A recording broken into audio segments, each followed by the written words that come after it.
If you've ever found yourself nervously sipping your coffee, wondering how to strike up a conversation at work, you're in the right place. Today, we're diving into a topic that many of us can relate to. Is starting conversations difficult for you at work? Don't worry, you're not alone, and we've got your back with some awesome tips and tricks. So let's get started. Tip 1, find common ground. So the first step in conquering those workplace conversation jitters is finding common ground. Remember, your colleagues are people too, and chances are they share some of your interests. Maybe it's a recent movie, a favorite sport, or even the latest viral meme. Finding these shared interests can be the perfect icebreaker. Tip 2, ask open-ended questions. Now, let's talk about the magic of open-ended questions.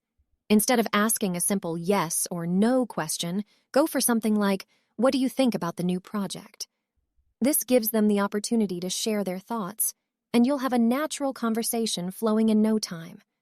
Tip 3, active listening. All right, tip number 3 is active listening. Once you've broken the ice, it's important to really engage in the conversation. Show genuine interest in what your colleague is saying. Nod, smile, and ask follow-up questions. Trust me, people love being heard and appreciated. Tip 4, practice empathy. Host. Moving on to tip number 4, empathy. Put yourself in your colleague's shoes. Ask yourself how you would want to be treated if you were in their situation. This simple perspective shift can help you connect on a deeper level and build stronger relationships at work. Tip 5, don't fear rejection. Last but not least, tip number 5, don't fear rejection. Remember, not every conversation will be a home run, and that's perfectly okay. If someone seems busy or disinterested, don't take it personally. Just keep practicing and improving your conversation skills. With a bit of practice and a sprinkle of courage, you'll be networking and connecting with your colleagues like a pro in no time.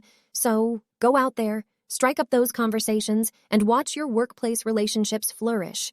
Thanks for tuning in today. If you enjoyed these tips, as always, feel free to share your own conversation-starting experiences or questions in the comments below.